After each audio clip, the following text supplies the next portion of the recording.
2026 तक के बकाया के संबंध में आदेश अलग से जारी किया जाएगा।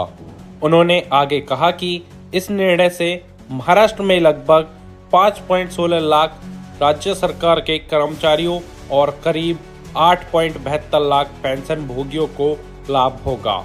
इससे पहले केरल सरकार ने शुक्रवार को घोषणा की थी कि राज्य सरकार और लोकल बॉडी के कर्मचारियों, टीचरों और सहायता प्राप्त स्कूलों, कॉलेजों और पॉलिटेक्निक के स्टाफ के लिए महंगाई भत्ता DA 25 से बढ़ाकर 35% कर दिया जाएगा। एक सरकारी आदेश के अनुसार फुल टाइम कंटीजेंट कर्मचारियों को भी इस तरह की बढ़ोतरी मिलेगी और बढ़े हुए भत्ते मार्च की सैलरी के साथ दिए जाएंगे। आदेश में कहा गया है कि बदला हुआ DA पार्ट टाइम टीचरों, पार्ट टाइम कंटीजेंट कर्मचारियों और फिर से नौकरी पाने वाले पेंशनरों पर भी उनकी सैलरी के आधार पर लागू होगा। राज्य सेवा, परिवार, एक्स ग्रेटिया और एक्स ग्रेटिया फैमिली पेंशनरों के लिए महंगाई राहत DR में भी इसी तरह की बढ़ोतरी को मंजूरी दी गई है। बढ़ी हुई रकम अप्रैल की पेंशन के साथ दी जाएगी। वहीं आपको बता दें, होली से पहले सरकार का तोहफा, इन कर्मचारियों के महंगाई भत्ते में 3% का इजाफा। केंद्रीय कर्मचारियों का इंतजार बरकरार। केंद्रीय कर्मचारियों और पेंशनर्स को महंगाई भत्ते में बढ़ोतरी के ऐलान का इंतजार है। लाखों केंद्रीय कर्मचारी इस आस में हैं कि होली से पहले सैलरी बढ़ने का ऐलान हो जाए। केंद्र सरकार की ओर से DA बढ़ोतरी का ऐलान होना है। इस बीच महाराष्ट्र सरकार ने अपने सरकारी कर्मचारियों के लिए सरकारी खजाना खोल दिया है। होली से पहले इन कर्मचारियों की बढ़ी सैलरी, आइए जानते हैं।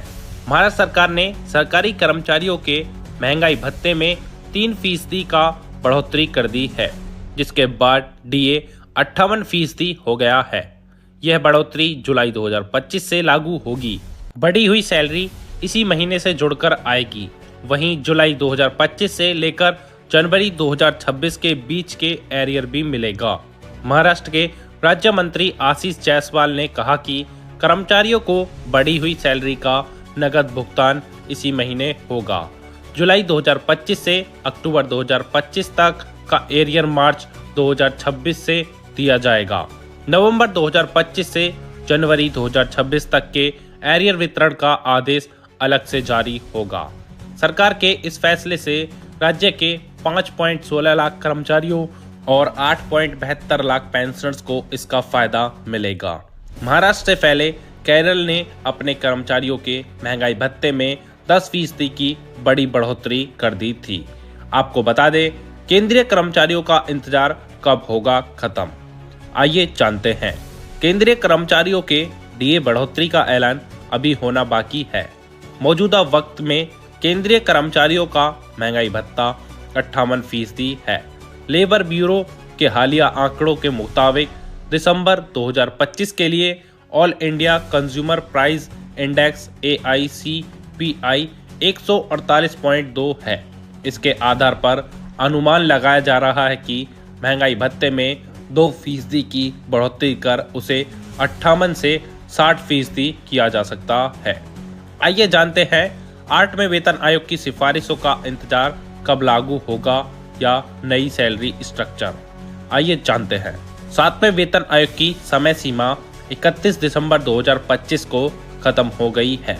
कर्मचारियों को 8वें वेतन आयोग की सिफारिशों के तहत सैलरी बढ़ोतरी का इंतजार है। नवंबर 2025 में आयोग के टर्म्स ऑफ रेफरेंस TOR को मंजूरी दे दी थी। वेतन आयोग के अध्यक्ष की नियुक्ति हो गई है। अब आयोग की ओर से वेतन बेसिक सैलरी जैसी सिफारिशों पर काम हो रहा है। माना जा रहा है कि इस रिपोर्ट्स को सौंपने में फिलहाल कुछ महीने लग सकते हैं। ऐसे में नई सैलरी एरियर कब से लागू होगी, इस पर सबकी निगाहें बनी हुई है। ऐसी ही डेली अपडेट्स के लिए सब्सक्राइब करें DDP न्यूज़ और बेल आइकन को दबाना ना भूलें।